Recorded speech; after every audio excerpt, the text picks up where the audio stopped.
The Conbini boys, they're the Conbini boys, they're the Conbini boys. Hey, Mike. Hey, Matt, how are you doing? Doing great here, Mike. You know, GameStop frenzy has come to an end, so a little bit down. Lost a little bit of money. Luckily, made it back on Dogecoin, so lesson learned, always diversify your meme portfolio. How are things going with you, Mike? Well, Matt, things couldn't be better because, as I was telling you, right now, Matt, I'm on what they call golden time. And, Mai and Leo are spending the week at Grandma and Grandpa, so I've got a whole week here, and I'm starting the infamous golden time. And Matt, golden time, it's a blessing and a curse. You start off, you're feeling great, you got the whole house to yourself, you can do whatever you want, but as you know, that can spiral out of control really fast. But this time I'm trying to set some guidelines. Good. So That's good. Try and have at least one meal a day. Try to take a shower every once in a while. Try and wake up and go to sleep each day. And recently, one thing that, and I'm glad that I've got you here because, an important thing to have is an emergency contact number. And, if you're, it's, 3 days into golden time, it's 4 a.m., you're watching Mike Tyson's, greatest knockouts. That's when you got to give a call to your emergency contact. And so, Matt, I'm hoping, if I put out the call, you can pull me back in and make sure I'm not just a desiccated corpse, by the end of this. Absolutely. We talked about you just got to keep that horizon in view, Mike, and, you'll land the plane. May not be the smoothest landing, but you'll get back down on the ground. So, yeah, very exciting golden time. Wow. Yeah, I'll check in on you. Okay, Mike, so speaking of golden time, it's time to talk Conbini here. Yeah. And this week we have another exciting show where we step into yet another B-tier Conbini. Mike, for those who can't see us, we're both at Seicomart, ladies and gentlemen. Hey, Seicomart. Seicomart, based in Hokkaido. B-tier Conbini. Last week we were at Ministop. The week before we were at Daily Yamazaki. Actually, I think I mixed up the order there. So we're checking out not just the big three, not just the Family Marts, not just the 7-Elevens, not just the Lawsons, but now we're taking a deep dive into the lower tier Conbini, and very happy to be here at Seicomart. So we're going to talk a little bit about the history, the background of the convenience store, as well as feature some of their specialty food and beverage. So, Mike, I think you're going to walk us through a little bit of the background of Seicomart. That's right. And, at the start, I'd just say that you and I, since we started this podcast, Seicomart has been a sort of a point of contention for us. Yeah, that's right. When we were sort of looking in one of our first episodes for what is the best, fried chicken at the Conbini, we came across this dreadful Reddit thread. And throughout that thread, the people were just bashing the Famichiki, and a lot of people were saying Seicomart has the best fried chicken. And so I think the most upvoted comment in the thread. Yeah, Seicomart. Yeah. And so I think we both have a little bit of bias. We're kind of skeptical of Seicomart because, these people who obviously don't know a damn thing about the Conbini are saying it's great, so who knows. But all right, Matt, let's take a deep dive in here. So like you were saying, we're turning our eyes north this week. So, the geography of Japan, you've got the main island Kanto. In the south, you've got Kyushu, you've got Okinawa. In the mid part of Japan, you've got Shikoku Island. And then up north, you've got the Great Plains of Hokkaido. And what makes Seicomart unique, one of the main things that makes it unique is that it's not just based in Hokkaido, but also, almost specifically in Hokkaido. Yeah.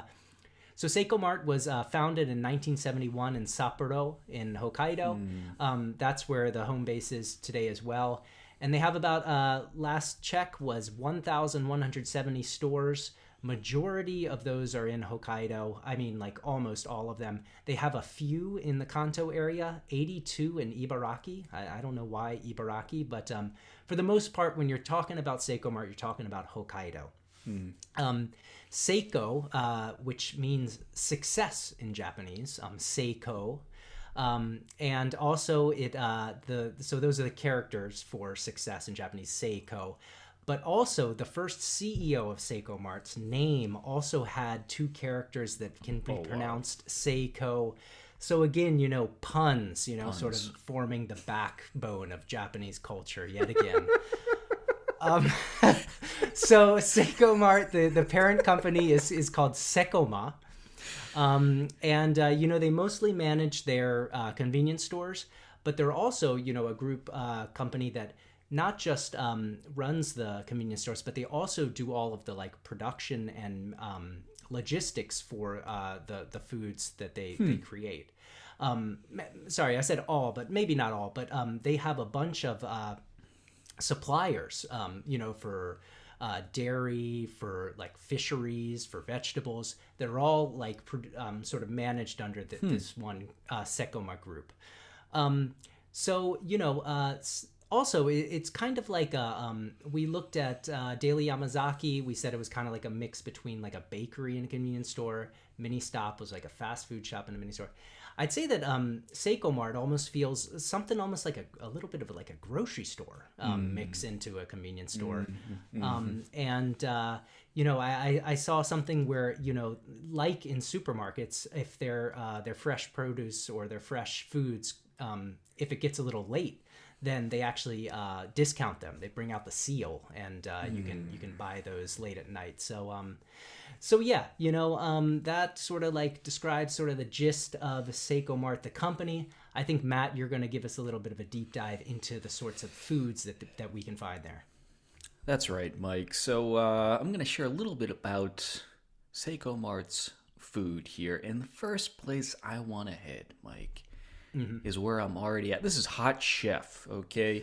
So what are we talking about when we talk about Hot Chef? This is not exactly a hot box. This is a whole hot section at Seicomart. This is not at a counter. This is actually a self-serve hot box. And Seicomart started it in 1994. So this is a relatively recent development in the context of a full history of Seicomart. And what you're going to see inside of Hot Chef are a few core items. You're going to see some onigiri, which is pretty interesting. We're talking about hot onigiri here, ladies and gentlemen. We're also talking about katsudon. Okay, you're talking about fried chicken in a bucket. This isn't a chiki. This is like chicken nuggets, kind of like karaage style. You got katsu kare. You got butadon. You got franks and some other chicken stuff. Now, what makes Hot Chef pretty interesting here is these items are actually made in store. They make the rice in the Seikomarts. They actually claim to form the onigiri in store. So those onigiri inside the Hot Chef are actually shaped in store, and they fry the katsukare, the katsudon, the chicken, the potatoes. They claim to do all of that in store. So this is sort of like a fresh take on hot food. Now, maybe the most interesting thing they have going on today is the butter croissant. And the reason this is maybe the most interesting, by the way, there's Hot Chef and then there's Hot Chef Bakery, okay? And Hot Chef Bakery, this is even more recent than Hot Chef, so not all Seikomarts have Hot Chef Bakery. In fact, not all Seikomarts have Hot Chef, okay? So this is still in deployment 20 or so years later.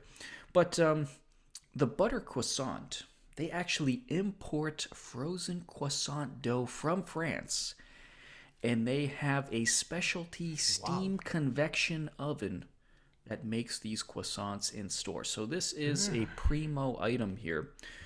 So no doubt, Hot Chef, this is sort of the main distinct feature on the Seicomart food front. And just to give you a sense of some of they have some kind of premium items as well. This week, in fact, they're releasing a Hokkaido specialty salmon dish. So this is a donburi bowl. Half is covered with salmon eggs or ikura, and then half is covered with salmon just meat, salmon fish. Looks outstanding, actually, if I do say so myself. And then they have onion consomme fried chicken. Little dusting of onion consomme on some chicken nuggos. Boy, those do look damn good.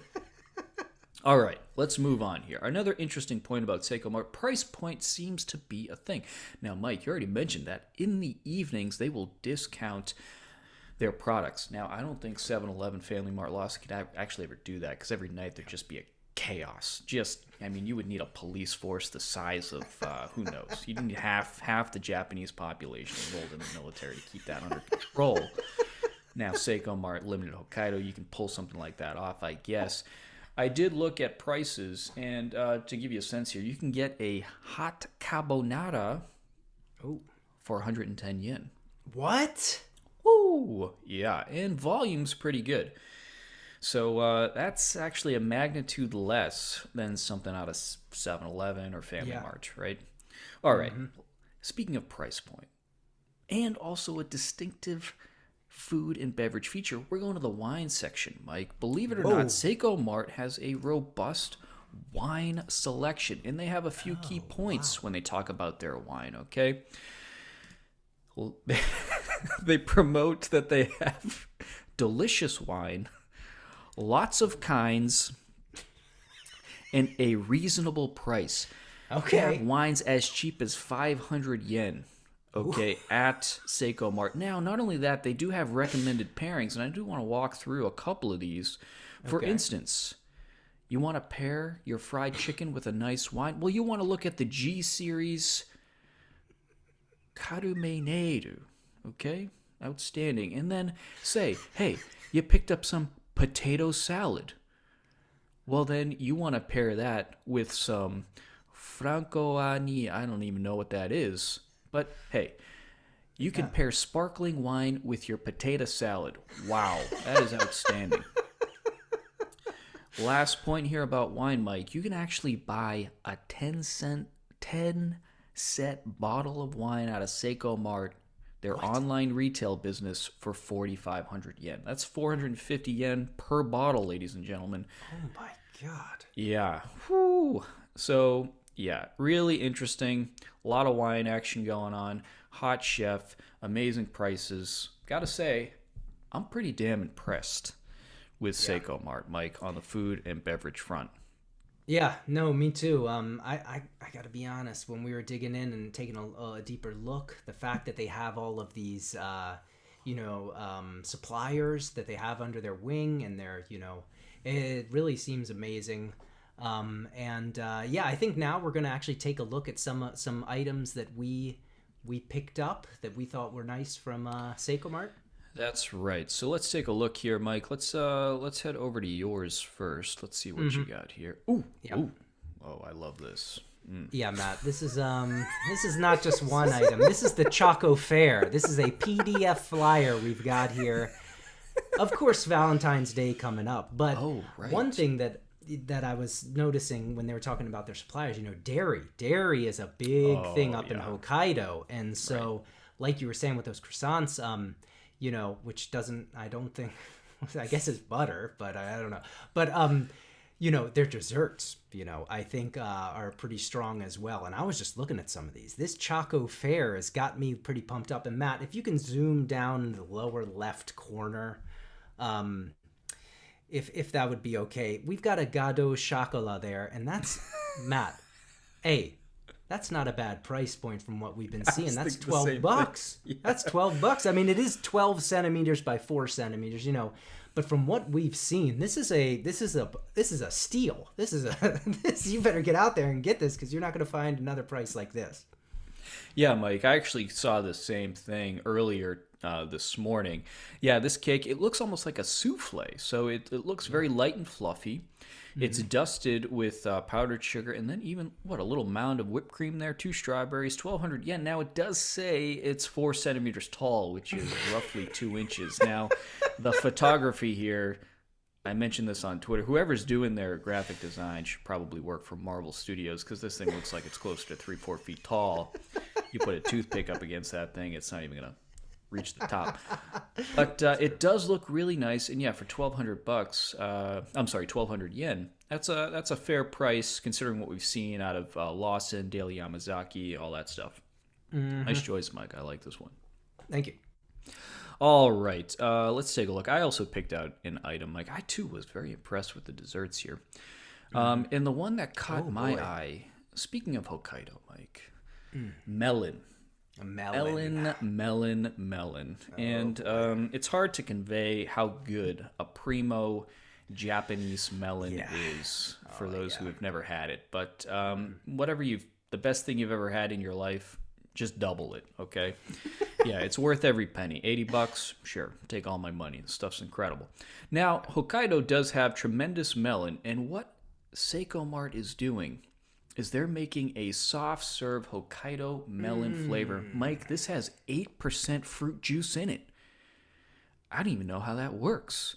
They manage to get the fruit juice in, and the shape of this, by the way, ladies and gentlemen. Yeah. I hate to say this, but this does look exactly like a poop emoji in an ice cream cone. It's just this perfect swirl. Yeah. Perfect creamy swirl. And I did watch, it's so perfect. I thought that might be a hard crust, keeping it in shape. So I did watch some YouTube videos of people eating this to see if it in fact was soft and creamy. It is, Mike. This is a soft and creamy cone. That is not a hard shell holding that shape. Yeah, so very impressive out of here from Seicomart. Yeah, man. This is amazing. Yeah, just showcasing their dairy, skills here again and prowess. Beautiful. Like you said, even this, the cap on this ice cream is like perfectly fit that you can even get that little, the sort of cylinder at the nub at the top. Looks great, man, and like you said, the melon. Let me tell you, ladies and gentlemen, get your hands on a Japanese melon because it's nothing like you've ever had before. All right, let's see what you got for your second item here, Mike. Oh, all right, the hot chef. Can you start zooming in here? Just start zooming down to that fried chicken, Matt, because this is. Yep. I know we talked about it. Talk about this, yeah, sure. Yeah, Matt. You know what? Like I was saying with that Reddit thread, people talking about this fried chicken, and we were very skeptical. I gotta be honest, something about the way this thing looks right here. It's different. It's not a Chiki. This is no Chiki. Don't get it confused. These are chicken nuggets. This is more like a karaage-kun, but this is real fried chicken, I can tell. And I was, I can just imagine, I really can sort of imagine the taste. It's like a karaage-kun, but mixed with like a real, fried chicken. It looks like legitimate bits of fried chicken, and I gotta be honest, I love in the paper cup as well, Matt. You know what? I really kind of want to get up there and try it. I know, our boy's the Famichiki, and no doubt he's the king of the Conbini. Won the damn Conbini tournament. So I'm not comparing anything here. I'm just saying it looks pretty good. I don't know. What do you think? It does look pretty good, Mike. You're right. It doesn't look like a karaage-kun. It does seem to have some crispy bits on the outside. And like you said, it's not a Chiki. It's not one big piece of boneless chicken. And it's almost, is that a paper cup? It's somewhere between a paper cup and a paper bucket. Yeah. It almost has like a KFC feel to it. Yes. So as much as I want to hate what I'm looking at because of the slander on that Reddit, that comment thread, it does look pretty damn good. So, I too, Mike, next time I'm in Japan, first place I'm going, straight to Hokkaido to pick up some hot chef fried chicken out of Seicomart. All right, here's my last one here, Mike. I already talked about this a little bit, Mike, but Seicomart also has an online retail business, so I'm going a little off Conbini here. But yeah, this is a 10-set wine kit for 4,580 yen here, Mike. And the diversity here. You have reds, you have whites, you have sparkling, you have dry, you have sweet. This is maybe the best wine deal you can get. Wine clubs becoming increasingly popular. In fact, I briefly joined the Wall Street Journal Wine Club, which actually was a pretty good experience, but I'm glad I left it because I was a member of the Wall Street Journal Wine Club, and that was horrible. This is a wine club I could get behind, Mike. The deal is just incredible. $45. I mean, I've never seen this at a convenience, let alone like anywhere in Japan. And just to kind of come back to what we were saying, visiting Seicomart today, is almost sort of push the envelope for me on what a conveni could be, and I'm really happy to see it because it seems like they're doing something good up north. I just want to point out one item really quickly before we leave here. This is a canned cocktail that claiming is 100% fruit juice. It's a Mikan sour. It says 100% fruit juice in big font on the cover, but it does have alcohol in it. So I'm a little bit. I don't exactly know how that works. One can. This is 24 cans for 4,200 yen. So it's pretty pricey. A little over $2 for a can there. A little under $2 for a can. So pretty. I'm a little skeptical of that. Yeah, I wonder if they're saying of the fruit juice in this, that is 100% real fruit juice. But right.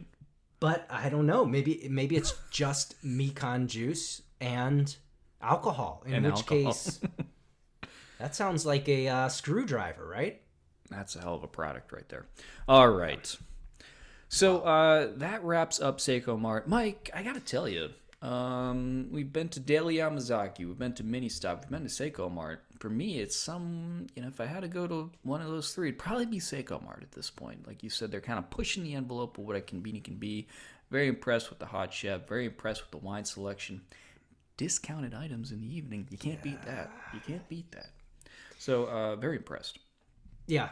All in all, I think I agree. Of the three that we visited so far, it would be Seicomart for me. And the fact that it's up there in Hokkaido, you can't just go to it unless you're in Ibaraki for some reason. I'm not sure, but gives it that added little bit of adventure to it as well. All right, so that wraps up our deep dive into Seicomart. Mike, now it's on to, of course, the Chiki Wars. This week, we have something special queued up here.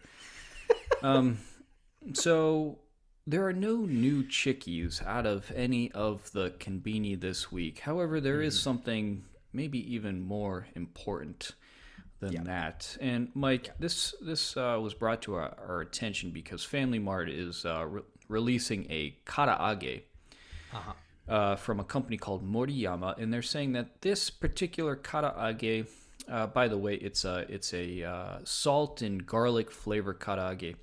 This is a 5-time consecutive winner in the Shio Dare division of the karaage Grand Prix. Now, Mike, we've seen Grand Prix on the podcast before. We saw it out of I think it was the Cheese Grand Prix. Mm-hmm. And then I believe there was an Onigiri Grand Prix out of Lawson. That's right. So we thought, what is this karaage Grand Prix? And Mike, we did a little bit of research. What did we find out here? So we found out, Matt, that apparently, unbeknownst to us, there's actually a karaage association in Japan, which is very active. Just karaage, again, is just fried chicken balls. Yeah. Japanese fried chicken balls. And there's an association. It seems like they're well-funded. They have all types of projects going on. They've got like the karaage nisto is like the person who represented karaage the best this year. Or they have, like the karaage girls who are like this kind of like, these like cute girls that are representing karaage. I don't know, Matt. I was blown away. I thought, we know if anybody's a karaage nisto, I mean, you're looking at them right now. It's you and me, right? We read a little bit about the association, Mike. Indeed. I think we should become honorary members of the Karaage Association. They say the key point to becoming, like you said, Mike, a Karaage nist is to be able to adequately express the deliciousness of fried chicken, to spread the love of this tremendous food. Now, there is a written test you need to take in order to become a Karaage nist, but if you pass, you actually receive a formal card. A formal card proving that you are officially a member of the Karaage Association. Not only that, Mike, they have another level. They have a gold Karaage nist card. And it's gold, Mike, they say, because it represents the beauty of frying oil. That's right, ladies and gentlemen. Just picture the last time you saw a pool of hot frying oil and how beautiful it was. Majestic. You get that gold card, and even they have little stickers that you can put on your actual business card.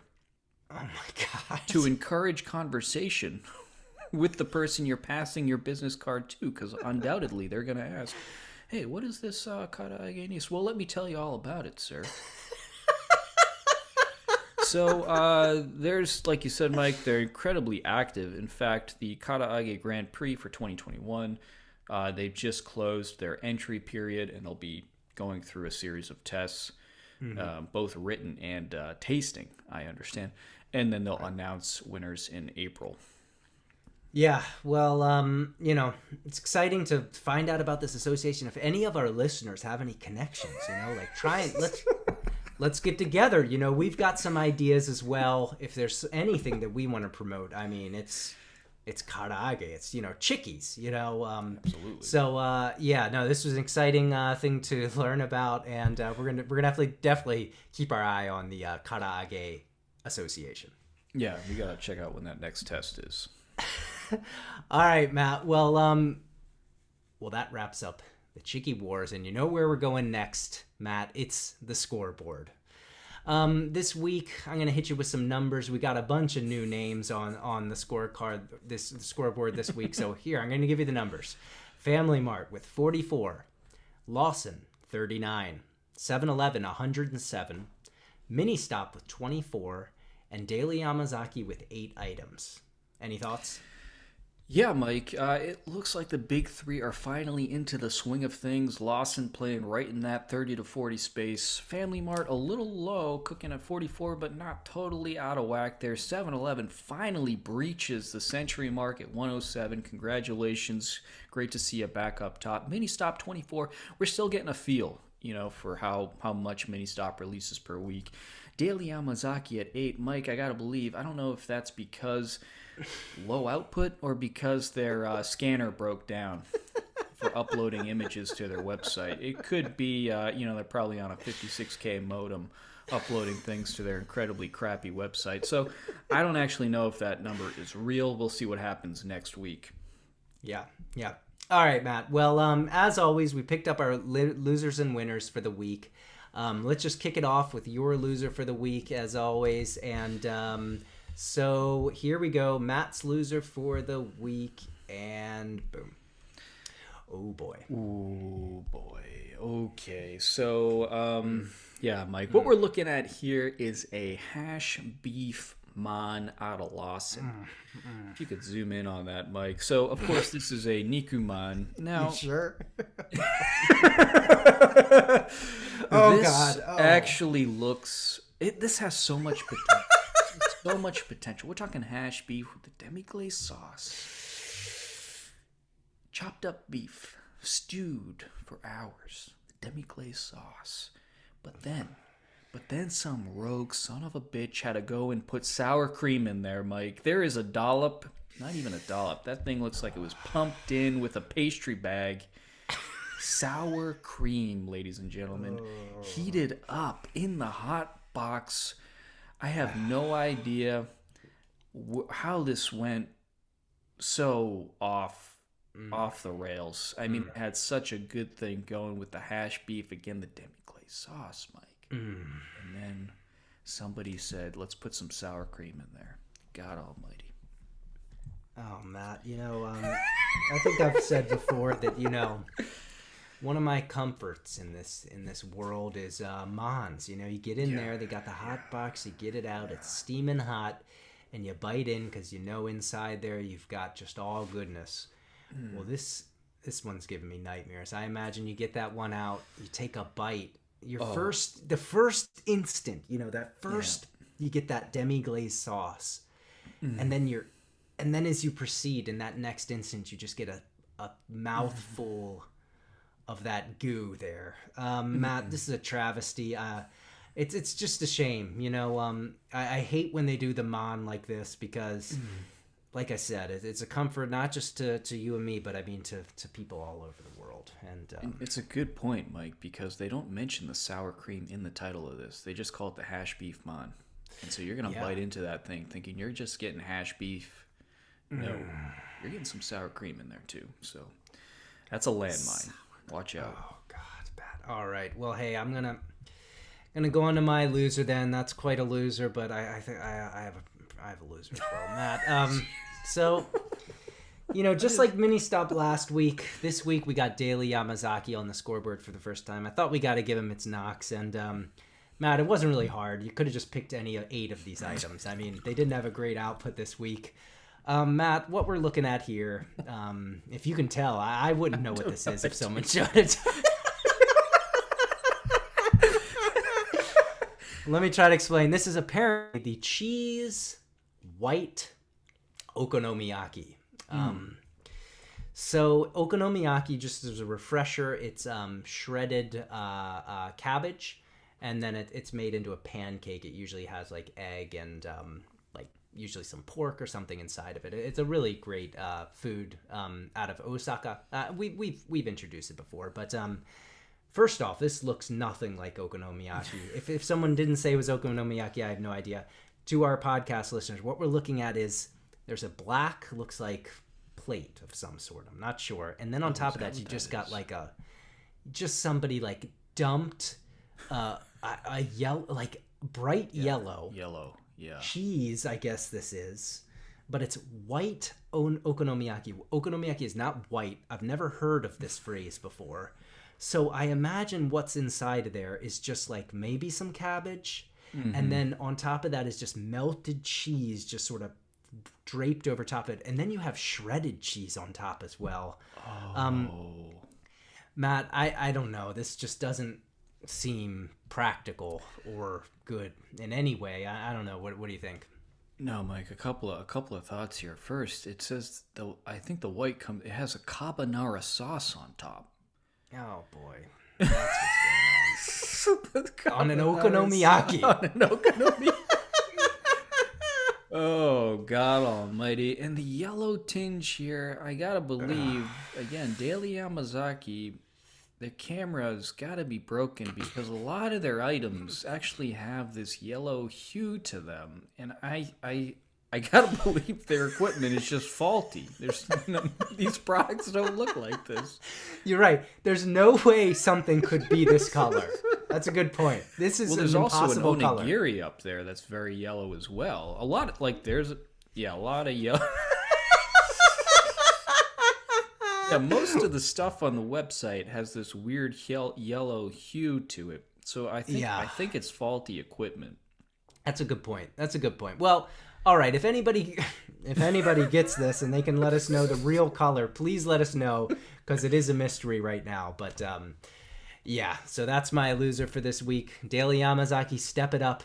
You got a long way, uphill because this is going to be tough to ever get up there. But all right, Matt, enough with that. We got 2 big losers, and now we're going into the winner section. So, Matt, I'm going to give it to you first.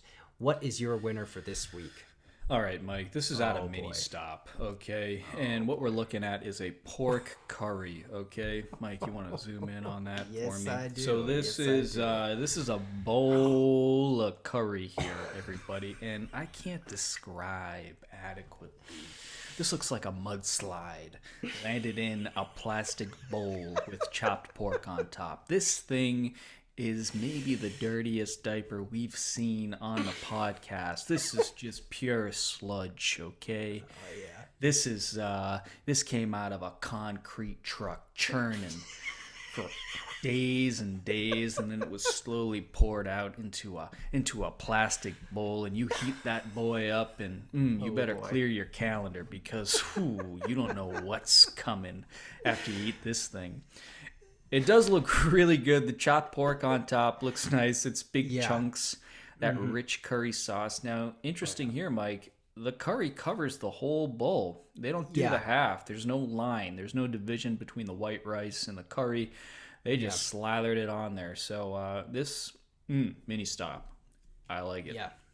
Yeah, good work. Great to see Ministop on the winners, checking in for a winner here on its second week on the scoreboard. So congratulations. I agree. Great pickup here, Matt. A couple things, well, you just described it, but some things that stuck out to me. Yeah, that pork, that is not just a little, sliver of pork. They got some real chunks in there, and they look pretty damn good. And I also like the color of this curry. Sometimes you get that too dark almost color to it, and it's a little bit scary. But this is the perfect brown. This is the brown you want to see when you're getting a curry.